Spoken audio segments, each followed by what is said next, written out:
Hey hi friends. So last எபிசோடில் நம்ம ஆளுங்க எல்லாருமே ஒன்றா சேர்ந்து அந்த ட்ரக் டீமனை பிடிக்கிறதா நினச்சி யாரோ ஒருத்தனை பிடிக்கிறாங்க. அவன் போலியான போதை மருந்தை தயாரிக்கிற ஒருத்தன் தான். அந்த விஷயம் தெரியாமல் இவன் தான் உண்மையான ட்ரக் டீமன் அப்படின்ற மாதிரி நினச்சிக்கிட்டு எல்லாருமே ரொம்ப சந்தோஷத்தில் இருக்காங்க. ஒரு வழியாக அவனை பிடிச்சிட்டோம் அப்படின்னு சொல்லிட்டு. ஸோ இதுக்கப்புறம் நடக்க போகிறத நம்ம இந்த எபிசோடில் பார்க்கலாம். ஸ்டார்டிங் சீனில் அடுத்து நம்ம ஹீரோ பார்த்தீங்கன்னா இப்போ உள்ள ஒருத்தனை பிடிச்சிருப்பாங்கல்ல, அவனோட முடியை பிடிச்சி ஆட்டிக்கிட்டு இருக்கான். இங்கே பாத்தியாடா, என் கையில் என் செல்லக்குட்டி தேங்க்யூன்னு சொல்லி எழுதியிருந்தா அந்த கட்டில் இருக்கிறதே மறைஞ்சு போச்சு. அது எல்லாத்துக்குமே யார் தெரியுமா காரணம்? நீதான்டா, உன்னை பிடிக்க போய் தான் நான் தண்ணியில் விழுந்தேன் அப்படின்னு சொல்லிட்டு அவனுடைய மண்டையை பிடிச்சி ஆட்டிக்கிட்டே இருக்கான். இப்போ அப்படியே கட் பண்ணா அடுத்த சீனில் போலீஸ் ஸ்டேஷனை காட்டுறாங்க. அங்கே ஒரு லேடி ஆஃபீஸர் வந்து ஒரு சின்ன பொண்ணை ஒரு மாதிரி கையெல்லாம் பிடிச்சி இழுத்துட்டு போயிட்டு இருக்காங்க. அந்த பொண்ணும் ஐயோ மேடம் என்ன விடுங்க விடுங்க அப்படின்னு சொல்லிட்டு ஒரு மாதிரி கத்திக்கிட்டே இருக்கா. ஆனால் அவங்க விடாம அவளை இழுத்துட்டு போயிட்டே இருக்காங்க.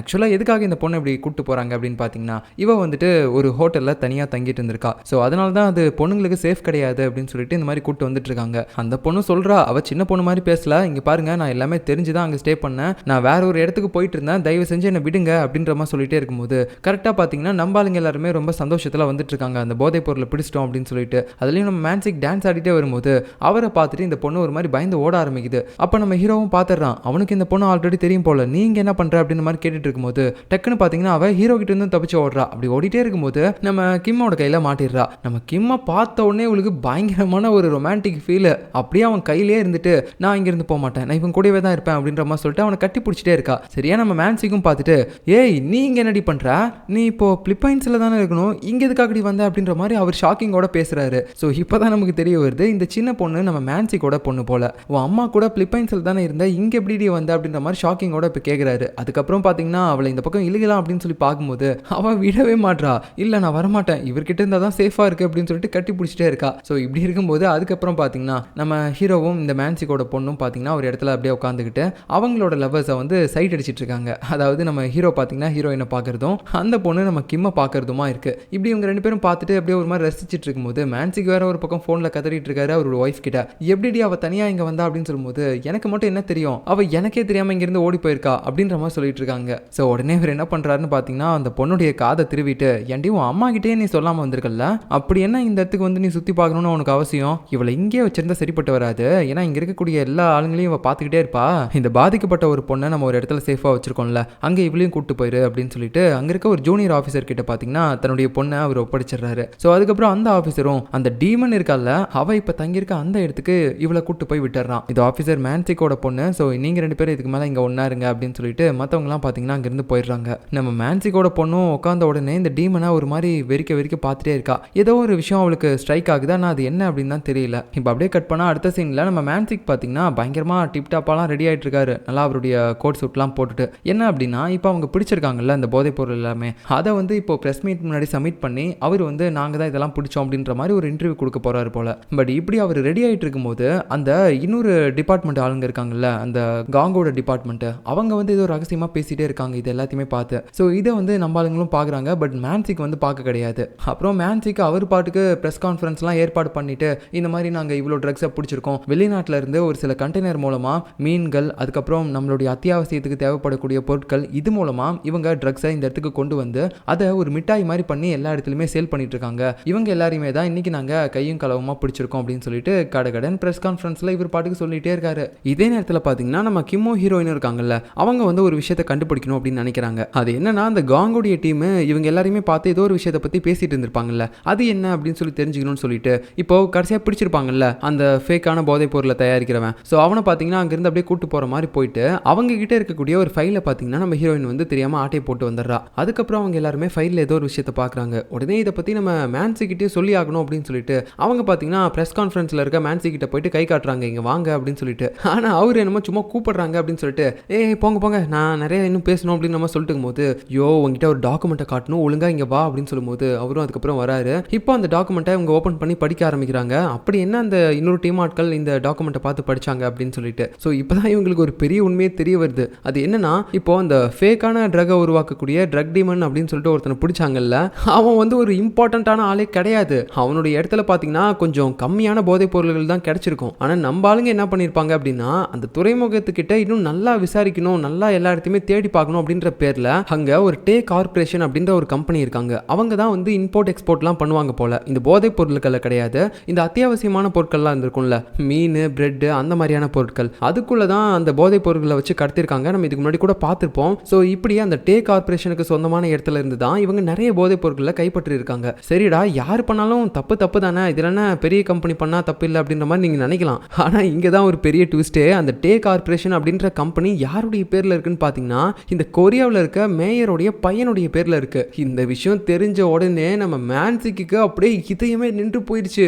இன்னைக்கு எனக்கு கண்டிப்பா சாவு இருக்கு அப்படின்ற மாதிரி அவர் நினைச்சிட்டு இருக்கும்போது இன்னொரு பக்கம் பாத்தீங்கன்னா நம்ம கமிஷனர் இருக்கார்ல, அவர் கூட தான் மேயர் வந்து பேட்மிண்டன் விளையாண்டுட்டு இருக்காரு. அப்பதான் அவருக்கு காலில் எல்லா விஷயத்தையுமே தெரியப்படுத்துறாங்க. இந்த மாதிரி உங்க பையனுடைய டே கார்பரேஷன்ல இருந்து நிறைய போதைப் பொருட்களை பறிமுதல் பண்ணிருக்காங்க அப்படின்ற மாதிரிலாம் சொல்லும்போது இவருக்கு செம்மையா ஷாக் ஆயிடுச்சு. இப்போ இந்த பக்கம் பாத்தீங்கன்னா நம்ம ஆளுங்க எல்லாருமே இதுக்கு மேல கண்டிப்பா ஏதாவது ஒரு பெரிய ப்ராப்ளம் வரும், மேல் இடத்துல இருந்து நிறைய ப்ரெஷர் வரும் அப்படின்ற மாதிரி பேசிட்டு இருக்கும்போது நம்ம மேன்சிக் இருக்கார்ல, அவர் பாத்தீங்கன்னா ரொம்ப பயப்பட ஆரம்பிக்கிறாரு. ஏன்னா இந்த மொத்த இன்டர்வியூமே அவர் தான் சொல்லியிருப்பாரு, நானே தான் எல்லாமே பிளான் பண்ணி பிடிச்சேன், இது எல்லாமே பிடிச்சது நான் தான், என்னோட டீமை நான் சைடில் தான் யூஸ் பண்ணிக்கிட்டேன் அப்படின்ற மாதிரிலாம் சொல்லியிருப்பாரு. அதனால தான் இப்போ மேல் இடத்துல இருந்து ஏதாவது ஒரு ப்ரெஷர் வந்தாலும் சரி, இல்லை வேலையை விட்டு தூக்குறதா இருந்தாலும் சரி, அது இவருக்கு மட்டும் வரும் அப்படின்னு சொல்லிட்டு ஒரு மாதிரி ப்ரெஷரில் இவர் இருக்காரு. அந்த நேரத்தில் பார்த்தீங்கன்னா அந்த காங் இருக்கான்ல இன்னொரு டீம் ஆளு, அவனை பார்க்கும்போது இவருக்கு செம்ம காண்டாகுது. ஏன்டா உனக்கு எல்லா விஷயமும் ஃபர்ஸ்ட் தெரிஞ்சிருக்குல்ல, தெரிஞ்சிருந்தோம் என்னை ஏன்டா வான் பண்ணாம நான் இந்த மாதிரி பேசும்போதெல்லாம் பார்த்துக்கிட்டு சும்மா இருந்தேன் அப்படின்னு சொல்லிட்டு இவர் பார்த்தீங்கன்னா அந்த காங்கு கூட போயிட்டு பயங்கரமாக கட்டி பிடிச்செல்லாம் சண்டை போட்டு இருக்கும்போது சரியா அந்த இடத்துக்கு நம்ம கமிஷனரும் வந்துடுறாரு. வந்து நீ தான் இது எல்லாமே பண்ணியா அப்படின்னு சொல்லிட்டு அவருடைய முட்டியிலே போட்டு தட்டுன்னு தட்டிக்கிட்டு இருக்காரு. ஏன்டா இப்படி பண்ண, எதுவாக இருந்தாலும் ஃபர்ஸ்ட் என்கிட்ட ரிப்போர்ட் பண்ணிட்டு அதுக்கப்புறம் தானே நீ பிரஸ் மீட்டுக்கு ஏற்பாடு பண்ணியிருக்கணும், ஏன்டா ஃபர்ஸ்ட் இதெல்லாம் பண்ண அப்படின்னு சொல்லிட்டு அவர் பார்த்தீங்கன்னா ஒரு மாதிரி மேன்சிக்கை போட்டு அடிச்சிட்டு இருக்காரு. இதே நேரத்தில் நம்ம மின்னு இருக்கான்ல, அவனுடைய ஹெட்டும் பார்த்தீங்கன்னா அவனை பயங்கரமாக திட்டிட்டு இருக்காரு. ஏன்டா இந்த மாதிரிலாம் பண்ண அப்படின்னு சொல்லிட்டு. என்னடா இது இப்போ நடந்த பிரச்சனைக்கும் நம்ம மின்னுக்கு என்னடா சம்மந்தம் அப்படின்னு கேட்டிங்கன்னா, இப்போ நான் கொஞ்ச நேரத்துக்கு முன்னாடி சொல்லியிருப்பேன்ல, அந்த மேயருடைய பையன் கம்பெனியில் தான் இந்த இம்போர்ட் எக்ஸ்போர்ட்லாம் பண்ணுறாங்க, அதுவும் தேவையான பொருட்களை. அப்போ அதுக்குள்ளே தான் அந்த போதைப் பொருளை வச்சு கடத்திருக்காங்க அப்படின்னு சொல்லிட்டு அந்த போதைப் பொருள் எல்லாமே இந்த கொரியாவுக்கு வர்றதுக்கு அனுமதி கொடுத்தது யாரு அப்படின்னு பார்த்தீங்கன்னா அது நம்ம மின்னு தான். அவனுடைய வேலை என்ன அப்படின்னா இந்த மாதிரி போதைப் பொருள் எதுவும் உள்ள வராமல் தடுக்கிறது தான். நல்லா செக் பண்ணி பார்த்துட்டு போதைப் பொருள்லாம் இருந்துச்சுன்னா அதை பிடிக்கணும். பட் இவனே அதுக்கெல்லாம் அனுமதி கொடுத்துருக்கிறத பார்த்துட்டு அவனுடைய மேல் அதிகாரி இப்படி திட்டிட்டு இருக்காரு. இந்த பிரச்சனையை நீ தான் எப்படியாவது சால்வ் பண்ணணும், இது நீயாச்சு அந்த மேயர் ஆச்சு, இதுக்கு மேலே நீங்களே டீல் பண்ணிக்கோங்க அப்படின்ற மாதிரி அந்த ஹெட் வேற திட்டுறாரு. அதுக்கப்புறம் நம்ம மின்னும் பார்த்தீங்கன்னா மேயரை பார்க்கறதுக்காக அவருடைய ஆஃபீஸ் ரூமுக்கு போகிறான். ஸோ போயிட்டு அவர்கிட்ட மன்னிப்பெல்லாம் கேட்பான் அப்படின்னு சொல்லி பார்த்தா மேயரே போட்டு அடிக்கிறான் இவன். ஸோ இப்போ தான் நமக்கு தெரிய வருது, இந்த ட்ரக் விஷயத்தில் மின்னு தான் உண்மையாகவே பெரிய ஆள், மற்றபடி வெளியில் பெரிய ஆளுங்க மாதிரி தெரியக்கூடிய எல்லாருமே அவனுக்கு கீழே வேலை பார்க்குறவங்க தான். இந்த மேயர் உட்பட எப்படி விஷயம் எல்லாமே வெளியே லீக் ஆச்சு, உன்னோட இடத்துக்குள்ளேயே வந்து எல்லாருமே எல்லாத்தையுமே கண்டுபிடிச்சிருக்காங்க, போதைப் பொருள் எல்லாத்தையுமே பறிமுதலும் பண்ணியிருக்காங்க. நீ என்ன பண்ணுவியோ ஏது பண்ணுவியோ எனக்கு தெரியாது, இந்த பிரச்சனையை அப்படியே அசால்ட்டாக சால்வ் பண்ணுற, இல்லை அப்படின்னா உன் வாயை 2 துண்டாக கிழிச்சிருவேன் புரியுதா அப்படின்ற மாதிரி மிரட்டும் போது நான் பார்த்துக்கிறேன்ப்பா, கூடிய சீக்கிரம் எல்லா விஷயத்தையுமே நான் நியூஸில் பரவாமல் பார்த்துக்கிறேன்ப்பா அப்படின்னு சொல்லிட்டு பதட்டத்தோடய பேசுறாரு. இப்பதான் நமக்கு தெரியுது மேயரும் பாத்தீங்கன்னா அதே சேம் வாட்ச் தான் போட்டிருக்காரு. அதாவது நம்ம மின்னு அவனுடைய ஆட்கள் எல்லார்ட்டுமே பாத்தீங்கன்னா ஒரு சேம் வாட்சை கொடுக்குறான்ல, அதே வாட்ச் தான் இவர் போட்டிருக்காரு. இந்த வாட்ச் உங்ககிட்ட இருக்குதுன்னா நீ என்னோட ஆளுன்னு அர்த்தம், இது உங்ககிட்ட இல்லை அப்படின்னா நீ செத்து போயிடுவேன்னு அர்த்தம். ஸோ இதை உங்ககிட்ட இருந்து நான் வாங்கக்கூடாதுன்னா ஒழுங்கா சீக்கிரமா எல்லா விஷயத்தையும் சரி பண்ணு அப்படின்ற மாதிரி மிரட்டிட்டு போறான். அப்புறம் அவன் வெளியே போகும்போது அந்த கோச் இருக்கான்ல, அவனும் பாத்தீங்கன்னா கூட நடந்து வந்துட்டு இருப்பானா. அப்போ முன்னாடி ஒரு கண்ணாடி இருக்கும், அதை வந்து நம்ம மின் பார்த்துட்டு அப்படியே அந்த கோச் கிட்ட கேட்குறான், நான் என்ன கெட்டவனாடா, நான் ரொம்ப கெட்டவனா என்ன அப்படின்ற மாதிரி கேட்குறான். நம்ம கோச்சுக்கு என்ன சொல்றதுனே தெரியல, கெட்டவனா அதுக்கு ஒரு எக்ஸாம்பிளே நீ தான்டா, நீ போய் இப்படி கேட்கலாமா அப்படின்ற மாதிரி தான் பார்க்குறான். பட் அது எதுவுமே அவங்ககிட்ட ஓப்பனாக சொல்ல முடியாதுல்ல, அப்படியே ஒரு மாதிரி திருத்துன்னு முடிச்சிட்டு இருக்கான். இப்போ அப்படியே கட் பண்ணால் அடுத்து நைட் ஆகுது. நம்ம ஆளுங்க எல்லாருமே ஒன்றா டின்னர் உட்காந்து சாப்பிட்றாங்க. அப்போ நம்ம மேன்சிக் மட்டும் எல்லாத்தையுமே திட்டிகிட்டே இருக்காரு. நல்லா ஒரு பிரச்சனைன்னு வரும்போது நீங்கள் எல்லாருமே என்னை விட்டு ஒதுங்கி போயிட்டீங்கல்ல, அந்த கமிஷனர் என்ன அந்த அடி அடிக்கிறான், நீங்கள்லாம் பார்த்துட்டு சும்மா இருக்கீங்கல்ல, கொஞ்சம் கூட இந்த கேஸில் எங்களுக்கும் சம்மந்தம் இருக்குன்னு சொல்லிட்டு யாருமே உள்ள வந்து அந்த அடியை சேர்ந்து வாங்கல, இது வேணா ஏதாவது ஒரு அவார்டு வாங்கியிருந்தனா அதுக்கு எங்களுக்கு சம்மந்தம் இருக்குன்னு சொல்லி ஓடி வந்து எல்லாருமே அந்த பேர் புகழ வாங்கியிருந்திருப்பீங்க அப்படின்ற மாதிரி கோவத்தோட கத்தும்போது நம்ம ஷின்னும் ஹீரோவும் பார்த்தீங்கன்னா சரி சரி பேசாதீங்க ஏட்டையா அப்படின்னு சொல்லிட்டு வாயிலே சாப்பாடு வச்சு ஊட்டி விட்டுறாங்க, அவரை பேச விடாத மாதிரி. ஸோ இப்படி எல்லாருமே பேசி முடிச்சதுக்கப்புறம் மேன்சிக் பாத்ரூமுக்கு போறாரு. அந்த நேரத்தில் யாரோ ஒருத்தங்க அவருடைய மண்டையில அடிச்சிடறாங்க. ஸோ அதுக்கப்புறம் பார்த்தீங்கன்னா அவர் மயக்கம் போட்டு கிடக்கிறத ஹீரோ பார்க்குறான். பார்த்துட்டு அவருக்கு என்னாச்சுன்னு சொல்லி ஓடி போய் எழுப்ப ட்ரை பண்ணும்போது டேய் யாருன்னே தெரியலடா, என் மண்டையில் அடிச்சு என்னுடைய துப்பாக்கி எடுத்துட்டு போயிட்டான்டா, அவனை பிடிங்கடா அப்படின்ற மாதிரி சொல்லிட்டு இருக்காரு. அதுக்கப்புறம் அக்கம் பக்கத்துலலாம் போய் பார்க்குறாங்க, அவருடைய கன்னை யார் எடுத்துட்டு போனாங்க அப்படின்னு சொல்லி எதுவுமே தெரியல.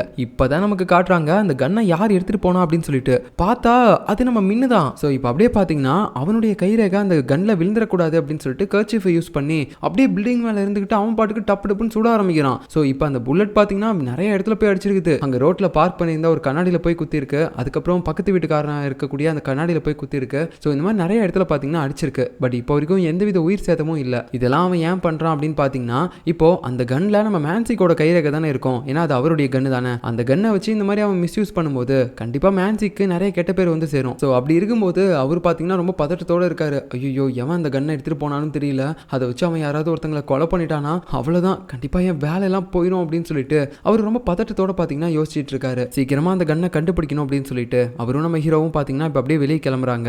இதே நேரத்தில் நம்ம ஹீரோயினுக்கு பார்த்தீங்கன்னா அந்த ஃபாரன்சிக் டிபார்ட்மெண்ட்ல இருந்து ஒரு மெசேஜ் வருது. இந்த மாதிரி நாங்கள் எல்லா டெஸ்ட்டுமே பண்ணி முடிச்சிட்டோம், நீங்க இப்போ வந்து ரிப்போர்ட் பாருங்க அப்படின்னு சொல்லியிருக்காங்க. ஸோ உடனே பார்த்தீங்கன்னா இப்போ அவன் அந்த இடத்துக்கு போயிட்டு அந்த ரிப்போர்ட்லாம் பார்க்க ஆரம்பிக்கிறா. இது எந்த ரிப்போர்ட் அப்படின்னு பார்த்தீங்கன்னா கடைசியாக அந்த ஃபேக்கான போதைப் பொருள் மிட்டாயை உருவாக்கக்கூடிய ஒரு இடத்த பார்த்தீங்கன்னா கண்டுபிடிச்ச அந்த போதைப் பொருள் எல்லாமே பறிமுதல் பண்ணியிருப்பாங்கல்ல. ஸோ அங்கே ஒரு சில பேர்லாம் இறந்து போனாங்க. அவங்க இறந்து போனதுக்கு என்ன ரீசன் அப்படின்ற மாதிரி விசாரிச்சு பார்த்ததுல அங்கே ஒருத்தர் இறந்து போயிருப்பான்ல, அவனுடைய ரத்தம் பார்த்தீங்கன்னா அங்கே கிடந்த ஒரு பொண்ணோட ட்ரெஸ்ல இருந்திருக்கு. ஸோ இப்போ அப்படியே நமக்கு ஃப்ளாஷ்பேக்லாம் காட்டுறாங்க. அந்த டீமன் தானே எல்லாருமே கொண்டிருப்பா. அப்போ அந்த நேரத்தில் அங்கே இருக்கக்கூடிய ஒருத்தர் சாகிறதுக்கு முன்னாடி அவனுடைய ரத்தக்கார படிஞ்ச கையை பார்த்தீங்கன்னா அப்படியே அவள் ட்ரெஸ்ல வச்சிருந்திருப்பான். அப்போதான் அந்த ரத்தமும் அந்த ட்ரெஸ்ல ஒட்டியிருக்கும். ஆனால் அந்த ட்ரெஸ்ஸை பார்த்தீங்கன்னா அவள் அங்கேயே கழட்டி போட்டிருப்பா. பட் இப்போ இதை வந்து இவங்க செக் பண்ணி பார்த்துட்டு அங்கே இருக்கக்கூடிய ஒரு சில பேரை கொலை பண்ணது ஒரு பொண்ணாக தான் இருக்கணும், ஏன்னா இந்த பொண்ணுடைய ட்ரெஸ்ல தான் அந்த இறந்து போனவங்களோட ரத்தக்காரெல்லாம் இருக்கு அப்படின்ற மாதிரி அவங்க சொல்லும்போது ஹீரோயினுக்கு லைட்டா டவுட்டு அந்த டீமன் மேலே தான் போகுது. ஏன்னா அந்த இடத்துல இருந்த ஒரே ஒரு பொண்ணு அவள் மட்டும்தான். அப்போ அங்கே ஒரு பொண்ணோட ட்ரெஸ்ல இந்த மாதிரி ரத்தக்கரை இருக்கு அப்படின்னா கண்டிப்பா இவ தான் அந்த ட்ரெஸ்ஸை போட்டு இருந்திருக்கணும். ஸோ இவ தான் அப்பனா எல்லாரையுமே கொலையும் பண்ணியிருக்கணும் அப்படின்னு சொல்லிட்டு நம்ம ஹீரோயினுக்கு பார்த்தீங்கன்னா இப்போ எல்லாமே புரியுது. பட் இருந்தாலும் இதை மட்டும் வச்சு நம்மளால கன்ஃபார்ம் பண்ண முடியாது. ஒரு சில டிஎன்ஏ டெஸ்ட்டும் எடுங்க, இந்த ட்ரெஸ்ல அவளுடைய ஃபிங்கர் பிரிண்ட்லாம் இருக்கான்னு பாருங்க அப்படின்ற மாதிரி அவ சொல்லிட்டு இருக்க. இதே நேரத்தில் பார்த்தீங்கன்னா அந்த டீமன் தங்கி இருக்க இடத்துல தானே நம்ம மேன்சிக்கோட பொண்ணையும் போய் விட்டுட்டு வந்திருப்பாங்க, 2 பேரும் ஒன்னா இருங்க அப்படின்னு சொல்லிட்டு. ஆனால் அவங்களுக்கு தெரியல இவ உண்மையா யாரு அப்படின்னு சொல்லிட்டு. ஸோ இப்போ பார்த்தீங்கன்னா அந்த டீமனை பார்த்து மேன்சிக்கோட பொண்ணு சொல்ல ஆரம்பிக்கிறா. ஆண்டி, நான் உங்களை இதுக்கு முன்னாடி பார்த்த மாதிரி எங்கேயோ இருக்குன்னு நினச்சிட்டே இருந்தேன், இப்போதான் எனக்கு தெரிய வருது. ஆக்சுவலாக நேற்று ஏர்போர்ட்டில் நான் வந்துகிட்டு இருக்கும்போது நீங்கள் ஒரு சின்ன பையன் அழுதுகிட்டே இருக்கான் அப்படின்னு சொல்லிட்டு அவனுக்கு மிட்டாய் கொடுத்தீங்க தானே, எனக்கு இப்போ தான் ஞாபகம் வந்துச்சு அப்படின்னு நம்ம சொல்லும்போது நமக்கு அதை அப்படியே காட்டுறாங்க. அன்னைக்கு இவ ஏர்போர்ட்லேருந்து வரும்போது தான் மேன்சிக்கோட பொண்ணு வந்திருப்பா போல. அப்போ ஒரு சின்ன பையன் அழுதுகிட்டே இருக்கான் அப்படின்னு சொல்லிட்டு அவனுக்கு பார்த்தீங்கன்னா ஒரு மிட்டாயை கொடுத்துருப்பா. அது நார்மலான மிட்டாயா இல்லை அவள் போதை மருந்து கலந்து விற்கிற அந்த மிட்டாயான்னு தெரியல. அதை அந்த பையன்கிட்ட கொடுத்ததுக்கப்புறம் அவன் சாப்பிட்டுட்டு அமைதியாக இருந்துடுறான். அப்போ அந்த ஃப்ளைட்டில் தான் நம்ம மேன்சிக்கோட பொண்ணு வந்திருப்பா போல, இதெல்லாமே பார்த்துருப்பா. இப்போ பார்த்தீங்கன்னா இதெல்லாமே சொல்லி நான் அன்றைக்கி உங்களை பார்த்தேன் அப்படின்ற மாதிரிலாம் சொல்லும்போது இவளுக்கு ஒரு மாதிரி லைட்டாக டவுட் ஆக ஆரம்பிக்குது. ஒரு வேளை அன்றைக்கி என்னை ஃபாலோ பண்ணி இவ வேற ஏதாவது ஒரு விஷயத்தையும் கண்டுபிடிச்சிருப்பாளா அப்படின்ற மாதிரிலாம் லூசுத்தனமாக யோசிக்கிறா. ஒரு வேளை மேன்சிக்கோட பொண்ணையும் ஏதாவது ஒன்று பண்ணிடுவாளா. இதே நேரத்தில் நம்ம பாய்ஸ் எல்லாருமே பார்த்தீங்கன்னா அந்த கன்னை தேடி அலைஞ்சிட்டு இருந்திருப்பாங்க. அப்போது நம்ம ஹீரோவுக்கு பார்த்தீங்கன்னா ஹீரோயின் கால் பண்ணி எல்லா விஷயத்தையுமே சொல்லிட்டா. நம்ம அன்றைக்கி பிடிச்சிட்டு வந்தோம்ல ட்ரக் டீமன் அப்படின்னு சொல்லி ஒருத்தனை, அவன் உண்மையான ட்ரக் டீமனே கிடையாது. உண்மையான ட்ரக் டீமன் அந்த பாதிக்கப்பட்ட பொண்ணு அப்படின்னு சொல்லி ஒருத்தி நீ காப்பாத்தினல்ல அவளே தான். ஏன்னா இருக்கிற எல்லா எவிடன்ஸும் அவளுக்கு தான் மேட்ச் ஆகுது. ஸோ அதை வச்சு பார்த்தா அவ தான் அந்த ட்ரக் டீமன். இதுக்கு முன்னாடி நம்ம பிடிச்சவனுங்க எல்லாருமே ஃபேக்கான ஆளுங்க, அவங்களுடைய கதையை முடிக்கணும் அப்படின்றதுக்காக தான் அவன் நம்மளை யூஸ் பண்ணியிருந்திருக்கா அப்படின்ற மாதிரி சொல்லும்போது நம்ம ஹீரோவும் இந்த விஷயத்தை இவங்க எல்லாத்தையுமே சொல்றான். கேட்டு எல்லாருமே ஷாக் ஆயிடுறாங்க. அப்புறம் உடனே அவளை கைது பண்ணணும் அப்படின்னு சொல்லிட்டு அவ தங்கியிருந்த அந்த இடத்துக்கு போய் பார்த்தா அங்க ஆல்ரெடி நெருப்பெல்லாம் வேற எரிஞ்சிச்சு போல. எப்படியோ ஃபயர் சர்வீஸும் வந்து அந்த நெருப்பு எப்படியோ அணைச்சிட்டாங்க. பட் உள்ள தேடி பார்க்கும்போது யாரையுமே காணோம். அப்பதான் அங்க இருக்க ஜூனியர் ஆஃபீஸரும் மேன்சி கிட்ட சொல்றான், சார் உங்க பொண்ணு நான் இங்கே தான் சார் கூப்பிட்டு வந்தேன் அப்படின்னு சொல்லும்போது அவங்க அதை கேட்டு செமையா கத்துறான். உனக்கு என்ன பைத்தியமாடா பிடிச்சிருக்குது, அவ ட்ரக் டீமன்றா, அவகிட்ட என் பொண்ணை போய் கொடுத்துருக்க, எப்படியாவது சீக்கிரமா என் பொண்ணை காப்பாற்றணும், அந்த மிருகத்துக்கிட்ட இருந்து காப்பாற்றணும் அப்படின்ற மாதிரி நம்ம மேன்சிக் பதறிட்டு இருக்கும்போது இப்பதான் சிசிடிவி ஃபுட்டேஜ் எல்லாமே பார்க்க ஆரம்பிக்கிறாங்க. ஸோ அதுல கரெக்டாக பார்த்தீங்கன்னா இங்கே நெருப்பு எரியும் போது ஃபயர் சர்வீஸ்க்கு கால் பண்ணியிருக்காங்க. அதுவும் கொஞ்ச நேரத்தில் வந்திருக்கு. அதுக்கப்புறமேட்டு இவங்க 2 பேரும் பார்த்தீங்கன்னா அங்கேருந்து ஓடி இருக்காங்க. நம்ம மேன்சிக்கோட பொண்ணுக்கு இப்போ வரைக்கும் தெரியாதுல்ல அவ ஒரு கெட்டவ அப்படின்னு சொல்லிட்டு, அதனாலேயே அவ கூப்பிடும் போது அவ பின்னாடியே அங்கிருந்து ஓடி போயிருப்பா. ஸோ இது எல்லாத்தையுமே இப்போ அந்த கேமராவில் பார்த்துட்டு இவங்க ஷாக் ஆயிட்டாங்க. என் பொண்ணு சீக்கிரமா கண்டுபிடிக்கணும் அப்படின்னு சொல்லிட்டு மேன்சிக் ரொம்ப பதறாரு. ஸோ இப்படி இவங்க எல்லாருமே சேர்ந்து மேன்சிக்கோட பொண்ணை தேடிட்டு இருக்கும்போது இதே நேரத்தில் அந்த டீமனை காட்டுறாங்க. அவ ஒரு கடைக்கு வெளியில் நின்றுக்கிட்டு ஒரு மாதிரி வேடிக்கை பார்த்துட்டு இருக்கும்போது டக்குன்னு அந்த இடத்துக்கு ஒரு கார் வருது. பார்த்தா அது நம்ம மின்னு தான். உன்னை எங்களாண்டி தேடுறது, எப்படியோ உன்னை கண்டுபிடிச்சிட்டேன், சரி என்ன பண்ணிட்டு இருக்கீங்க அப்படின்னு சொல்லிட்டு இருக்கும்போது அங்க பாரு என் ஃப்ரெண்டு ஒருத்தி இருக்கா அப்படின்னு சொல்லிட்டு அந்த டீமன் யாரோ ஒருத்தியை காட்டுறா. யாருன்னு பார்த்தா அது நம்ம மேன்சிக்கோட பொண்ணு தான். பாவம் அவளுக்கு சுற்றி என்ன நடக்குது, இவங்களாம் யார் என்ன அப்படின்னு எதுவுமே தெரியாம அவ பாட்டுக்கு அப்பாவியாட்டம் அந்த ஐஸ்கிரீம் சாப்பிட்டுட்டு இருக்கும்போது மின்னு வேற அப்படியே ஒரு மாதிரி வில்லத்தனமா அவளை பார்த்துட்டு இருக்கான். இந்த நேரத்தில் நம்ம ஆளுங்க எல்லாருமே சேர்ந்து மேன்சிக்கோட பொண்ணை தேடிட்டு இருந்திருப்பாங்கல்ல. கடைசியில் பார்த்தீங்கன்னா அவளை கண்டுபிடிச்சிட்டாங்க. அவள் இப்போ வரைக்கும் அதே இடத்துல உட்காந்து ஐஸ்கிரீம் தான் சாப்பிட்டுட்டு இருக்கா. நல்ல வேலை அவங்க எதுவும் வேற எதுவும் கொடூரமாக பண்ணல. ஸோ மேன்சிக்கு அந்த பொண்ணை பார்த்து ஏதாவது மிரட்டுவாரு அப்படின்னு சொல்லி பார்த்தா அப்படியே அழுக ஆரம்பிக்கிறாரு. ஏன்டி இப்படி பண்ணி தொலைகிற, உனக்கு காணும்னு சொல்லி நான் இங்கெல்லாம் தேர்னு தெரியுமா, உன் அம்மாவுக்கு எப்படி நான் பதில் சொல்றது அப்படின்னு சொல்லிட்டு அவர் ஒரு மாதிரி பார்த்தீங்கன்னா அழுதுகிட்டு இருக்காரு. ஸோ இப்படி இருக்கும்போது திடீர்னு பார்த்தீங்கன்னா கொரியரில் நம்ம ஹீரோவுக்கு யாரோ ஒருத்தங்க ஒன்று அனுப்பியிருக்காங்க. அவன் அந்த பாக்ஸை ஓப்பன் பண்ணி பார்த்தா அதில் நம்ம மேன்சிக்கோட கன் தான் இருக்கு. அதில் இப்போ எத்தனை புல்லட் இருக்கு அப்படின்னு சொல்லி அவன் ஓப்பன் பண்ணி பார்க்கும்போது புல்லட்ஸ் எதுவுமே இல்லை. ஸோ கண்டிப்பாக அதில் இருந்த எல்லா புல்லட்ஸையும் பார்த்தீங்கன்னா அந்த மின்னு வந்து யூஸ் பண்ணியிருக்கான். அதில் 2 புல்லட்டை நம்ம பார்த்துருப்போம், எங்கெங்கேயோ சுட்டிருப்பான். பட் மிச்சம் இருக்க புல்லட்லாம் என்னாச்சு, அதை வச்சு அவன் யாராவது ஒருத்தங்களை கொலை பண்ணியிருப்பானா அப்படின்ற மாதிரி இவங்க எல்லாருமே சந்தேகத்தோட யோசிக்கிறாங்க. சரியா அந்த நேரத்தில் நம்ம ஹீரோவுக்கு ஒரு கால் வேற வருது. ஸோ உடனே அவன் பார்த்தீங்கன்னா அடிச்சு பிடிச்ச ஒரு இடத்துக்கு ஓடும்போது அங்கே நம்ம லீயோட அம்மா இருக்காங்கல்ல, அவங்க ரத்த வெள்ளத்தில் இருக்காங்க. இப்போ அப்படியே அவங்கள காப்பாற்றி ஆம்புலன்ஸில் ஏற்றி கூப்பிட்டு போகிறாங்க. இது எல்லாமே பார்க்கும்போது அவன் இதயமே உடஞ்சு போச்சு. அப்படியே ஒரு மாதிரி அழுதுகிட்டு இதை யார் பண்ணியிருப்பாங்க அப்படின்னு சொல்லி யோசிக்கும் போது அவனுக்கு நல்லாவே தெரியுது அது அந்த மின்னு தான். ஸோ அவன் தான் மேன்சிக்கோட கன்னை எடுத்து இந்த மாதிரி இவங்கள ஷூட் பண்ணியிருக்கான். பட் இப்போ வரைக்கும் அவங்க சாக கிடையாது, சீரியஸான நிலைமையில தான் இருக்காங்க. ஸோ உடனே பார்த்தீங்கன்னா அவசர அவசரமாக ஆம்புலன்ஸில் தூக்கி போட்டு போகும்போது நம்ம ஹீரோவுக்கு அந்த மின் மேலே பயங்கரமான ஒரு கோவம் வருது. ஒன்று இன்னைக்கு நான் உயிரோடு இருக்கணும், இல்லைன்னா அவன் உயிரோடு இருக்கணும் அப்படின்ற மாதிரி சொல்லிட்டு கோவத்தோட பார்த்தீங்கன்னா மின்னோடைய இடத்துக்கே போயிட்டான். மழை வேற பயங்கரமாக பேஞ்சிட்டு இருக்குது. அந்த நேரத்தில் நம்ம ஹீரோ லீயோட அம்மா இது வரைக்கும் இவனை எப்படிலாம் பார்த்துக்கிட்டாங்க அப்படின்றத வேற ஒரு மாதிரி நினச்சிட்டு போயிட்டே இருக்கான். ஸோ நம்ம ஹீரோவோட பேரண்ட்ஸ் இறந்து போனதுக்கப்புறம் அவனை இவங்க தான் வளர்த்துருக்காங்க, ஒரு வளர்ப்பு அம்மா மாதிரி. ஆனால் அவனை பொறுத்த வரைக்கும் அவங்க வளர்ப்பு அம்மா கிடையாது, சொந்த அம்மா மாதிரி தான் நினச்சிட்டு இருந்தான். ஸோ அவங்கள இப்படி பண்ணிட்டானே அப்படின்ற ஒரு கோவத்தில் இவன் பார்த்தீங்கன்னா என்ன பண்ணுறதுனே தெரியாமல் மின்னை பார்த்து அப்படியே கொலை விரியில் நின்றுட்டு இருக்கும்போது இந்த இடத்துல மின்னுடைய ஒரு ஃப்ளாஷ்பேக்கை நமக்கு காட்டுறாங்க. அதாவது நம்ம மின்னு இந்த மாதிரி போதைப் பொருள் எல்லாத்தையுமே பார்த்தீங்கன்னா அப்படியே இம்போர்ட் எக்ஸ்போர்ட்லாம் பண்ணிட்டு இருக்கும்போது ஒரு நாள் ஒரு கண்டெய்னரில் போதை மருந்து வந்திருக்கும். அப்போது திடீர்னு அதுக்குள்ளே பார்த்தீங்கன்னா 2 அகதிகள் இருந்திருப்பாங்க. ஸோ அவங்க நார்த் கொரியாவிலேருந்து இங்கே தப்பிச்சு வந்திருப்பாங்க போல். இந்த போட்டியில் எங்களை விட்டுருங்க, நாங்கள் எங்கள் ஃபேமிலி கூட சேரணும் அப்படின்றதுக்காக தான் யாருக்குமே தெரியாமல் இப்படி நாடு கடந்தெல்லாம் வந்தோம், தயவு செஞ்சு எங்களை விட்டுருங்க அப்படின்னு சொல்லி கெஞ்சிருப்பாங்க. ஆனால் நம்ம மின் என்ன பண்ணியிருப்பான் அப்படின்னு பார்த்தீங்கன்னா எனக்கே ஃபேமிலி யாருமே இல்லை, நீங்கள் மட்டும் எப்படி அப்படி இருக்கலாம் அப்படின்னு சொல்லிட்டு உடனே பார்த்தீங்கன்னா அப்படியே அவங்க ஒரு இரும்பு இருந்திருக்கும், அதை எடுத்து போய் அவங்கள பயங்கரமாக அடித்து சாகடிச்சிட்டு அப்படி ரத்த கையோட வந்திருப்பான். ஸோ ஃபேமிலி அப்படின்னு வரும்போது அவங்க மேலே இவன் எந்த அளவுக்கு ஒரு கோவமாக இருக்கான் அப்படின்றது நமக்கு இந்த சீன் மூலமாகவே தெரிஞ்சிருக்கும். ஸோ இது எல்லாத்தையுமே அப்படியே காட்டி முடிச்சதுக்கப்புறம் இப்போ ப்ரெசென்ட்டில் நம்ம ஹீரோ பார்த்தீங்கன்னா அப்படியே மின்னு பக்கத்தில் வந்து ஏன்டா அப்படி பண்ண, உனக்கு ஏதாவது பழி வாங்குறதா இருந்துச்சுன்னா என்ன ஏதாவது ஒன்று பண்ண வேண்டியதானே, அவங்க என்னடா பண்ணாங்க அப்படின்னு சொல்லிட்டு கீழே போட்டு அவனை நொறுக்குறான். மூஞ்செல்லாம் அப்படி ரத்த வெள்ளமாக இருக்கு. அந்த நேரத்தில் பார்த்தீங்கன்னா அவன் சிரிச்சுட்டே இருக்கான். என்னடா இது இவன் போட்டு இந்த அடி அடிக்கிறான், ஆனால் இவன் எந்த ரியாக்ஷனும் கொடுக்காம வெறும் சிரிக்க மட்டும் செய்கிறான் அப்படின்ற மாதிரி நமக்கு தோண ஆரம்பிக்குது. ஸோ அப்படியே கட் பண்ண அடுத்த சீனில் பார்த்தீங்கன்னா ஆம்புலன்ஸில் அவனை தூக்கிட்டு போயிடுறாங்க. அப்புறம் நம்ம ஹீரோ உட்காந்துட்டு சாப்பிட்டுட்டு இருக்கும்போது எல்லாருமே அவனை வந்து ஒரு மாதிரி பேச ஆரம்பிக்கிறாங்க. மறுபடியும் ஏன்டா அவசரப்பட்ட, நம்ம வேற ஏதாவது ஆதாரத்தோட நிரூபிச்சிருக்கலாம்லடா அப்படின்ற மாதிரி சொன்னாலும் நம்ம ஹீரோ பக்கம் இருக்கிற நியாயமா அவங்களுக்கு புரியுது. நீங்க தேவையில்லாம அவனுக்கு சப்போர்ட் பண்ணிட்டு இருக்காதீங்க, அவனை கொன்னா கூட அவனுக்கு அந்த தண்டனை பத்தாது, அவன் அந்த அளவுக்கு கேவலமான விஷயங்கள்லாம் பண்ணியிருக்கான். என்னோட ஃப்ரெண்டு லீயோட அம்மா அவங்க எனக்கும் அம்மா மாதிரி, அவங்கள இந்த மாதிரி பண்ணியிருக்கான் அப்படின்ற மாதிரி ரொம்ப கோவத்தோட பேசிட்டு இருக்கான். இதை பார்த்து யாராலையும் எதுவுமே பதில் பேச முடியல. ஸோ அப்படியே ஒரு மாதிரி சைலண்டாக இருக்கும்போது இப்போதான் நமக்கு இன்னொரு விஷயம் தெரிய வருது. நம்ம ஹீரோ மேலே பார்த்தீங்கன்னா அந்த மின்னை வந்து கம்ப்ளைண்ட் கொடுத்துருக்கான். எப்படின்னா நேற்று நைட்டு நம்ம ஹீரோ கோவத்தில் போய் அவனை அடிக்கும்போது நம்ம மின்ன அவனுடைய ஆளை வச்சு அதை வீடியோ எடுக்க வச்சிருக்கான் போல. ஸோ அதனால இப்போ அந்த வீடியோ ஃபுட்டேஜை வச்சு தான் நம்ம ஹீரோ மேலே கம்ப்ளைண்ட் கொடுத்துருக்காங்க. ஸோ அது ஒரு பக்கம். அப்புறம் மேன்சிக்கோட கன்னை யூஸ் பண்ணி தான் நேற்று நிறைய இடத்துல புல்லட்ஸ்லாம் விழுந்திருக்கு. அதுக்கப்புறம் நேற்று நம்ம லியோட அம்மா அடிபட்டது, இது எல்லாமே மேன்சிக்கோட கன்னை தொலைச்சதுனால தான் அப்படின்னு சொல்லிட்டு இப்போ அவர் மேலேயும் பார்த்தீங்கன்னா நிறைய கேஸ்லாம் போயிட்டு இருக்கு. ஸோ இந்த மாதிரி இவங்களுடைய டீமே பார்த்தீங்கன்னா இப்போ ஒரு மாதிரி கொலையிற நிலைமையில இருக்கு. கொலையிற நிலைமையெல்லாம் இல்லை, கொலைஞ்சிருச்சு. அங்கே நோட்டீஸ்லாம் கூட ஒட்டிட்டாங்க, இன்னும் கொஞ்ச நாளில் நாங்கள் இந்த டீமை வந்து தூக்கிடுவோம் அப்படின்ற மாதிரிலாம். ஸோ எல்லாருமே ஒரு மாதிரி பார்த்து கலாய்க்க ஆரம்பிக்கிறாங்க. இதெல்லாம் ஒரு டீம் தாங்காதுன்னு நினச்சோம், அதே மாதிரி போயிடுச்சு அப்படின்னு சொல்லிட்டு. அதுக்கப்புறம் மேன்சிக்கை பார்த்தீங்கன்னா அந்த ரெஸ்லிங்கில் வேணும்னே நம்ம கமிஷனர் போட்டு பயங்கரமாக பொழகிறாரு. அவர் எதிர்த்து எதுவுமே பண்ணவும் முடியாது, ஏன்னா நம்ம நிறைய தப்பும் பண்ணியிருக்கோம் அப்படின்ற மாதிரி சொல்லிட்டு அதை பனிஷ்மெண்ட்டாக பார்த்தீங்கன்னா நம்ம மேன்சிக்கு ஏற்றுக்க ஆரம்பிக்கிறாரு. அவர் என்னதான் அடித்தாலும் அதை வாங்கிக்கிறாரு. அவருக்கு எப்பயுமே பிடிச்ச ஒரு கர்ச்சீஃப் இருக்கும்ல, அதை வேற வச்சு ஒரு மாதிரி பல்லெல்லாம் கடிச்சிக்கிறாரு. ஸோ அப்புறம் ஈவினிங் பார்த்தீங்கன்னா அவர் நல்லா குடிச்சிட்டு இருப்பாரு. நம்ம ஹீரோவும் போயிட்டு என்னை மன்னிச்சிருங்க, நான் அந்த மாதிரி அவனை போய் அடிச்சிருக்க கூடாது இல்லை, என்னால் தான் இது எல்லாமே அப்படின்னு சொல்லும்போது இல்லைடா நீ எப்பயுமே கரெக்டாக தான் இருந்த, அவனை பிடிக்கணும்னு ஸ்டார்டிங்லேருந்தே சொல்லிட்டு தான் இருந்தேன், நான் தான் உனக்கு ஃபுல் பவரை கொடுக்காம விட்டுட்டேன், ஒரு நல்ல டீம் லீடராக நான் இல்லை, நான் தான் தப்பு பண்ணிட்டேன் அப்படின்ற மாதிரி பார்த்தீங்கன்னா அவர் சொல்லிட்டு இருப்பாரு. அந்த நேரத்தில் நம்ம கமிஷனர் இன்னைக்கு நிறைய இவரை போட்டு ரெஸ்லிங்கில் பொழந்திருப்பாரு போல. அவருடைய உடம்புல அங்கங்கே ரத்த காயம்லாம் இருக்கும். அது எல்லாத்தையுமே பார்த்தீங்கன்னா நம்ம ஹீரோ தான் வந்து மருந்தெல்லாம் போட்டு விட்டுட்டு இருப்பான். அந்த நேரத்தில் அவர்கிட்ட இருக்க அந்த கர்ச்சீஃபையும் பார்க்குறான். சார் எதுக்காக சார் இதே கர்ச்சீஃபை வச்சுட்டு இருக்கீங்க, இது பழசாயிருச்சு, வேற கர்ச்சீஃப் வேணா வாங்கி தரவா அப்படின்னு சொல்லும்போது டேய் உனக்கு என்னடா தெரியும் இந்த கர்ச்சீஃபை பற்றி, இது ரொம்ப ராசியான கர்ச்சீஃப், அதுவும் என் பொண்டாட்டி எனக்கு கொடுத்தது, இதை வச்சுக்கிட்டு நான் எத்தனை மேட்ச்சில் வின் பண்ணியிருக்கேன் தெரியுமா அப்படின்ற மாதிரி அதெல்லாம் சொல்லும்போது நம்ம ஹீரோவும் அதெல்லாம் ஒரு மாதிரி சிரிச்சிட்டே கேட்டுட்டு இருக்கான். இப்போ அப்படியே கட் பண்ணா அடுத்த நாள் காலையில் லியோட அம்மா ஐசியூவில் இருக்காங்க.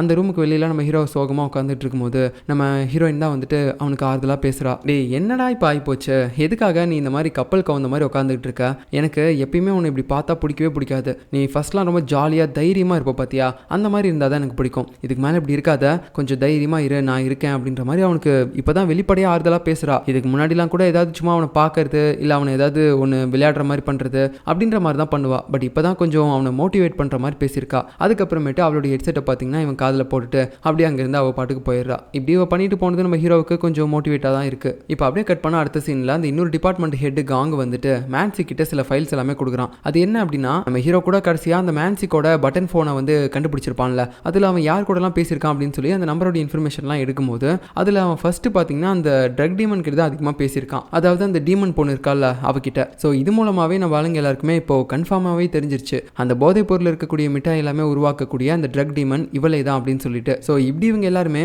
அவளை பற்றின எல்லா விஷயத்தையும் தெரிஞ்சதுக்கப்புறம் இப்போ அந்த டீமன் பொண்ணை தான் காட்டுறாங்க. அவள் பார்த்தீங்கன்னா ஹாஸ்பிட்டலில் இருக்கா. அதுவும் யாரோட இடத்துலனா, நம்ம ஹீரோ நேற்று அந்த மின் அடிச்சிருப்பான்ல, அவனை வந்து ஒரு ரூமில் அட்மிட் பண்ணியிருப்பாங்க. அந்த இடத்துல தான் இப்போ அவள் இருக்கா. ஒரு நர்ஸ் மாதிரியே அந்த இடத்துக்கு வந்து கையில் பார்த்தீங்கன்னா மாட்டு ஊசி மாதிரி பெரிய பெரிய ஊசிலாம் வச்சுட்டு இருக்கா. அதை பார்த்து நம்ம மின்னும் பார்த்தீங்கன்னா பயந்துகிட்டு இருக்கான், இவ எதுக்காக இப்போ இந்த மாதிரிலாம் வந்து இங்கே நிற்கிறா அப்படின்னு சொல்லிட்டு. ஸோ இதுக்கப்புறம் நடக்க போகிறத நம்ம அடுத்த எபிசோடில் பார்க்கலாம். பாய்.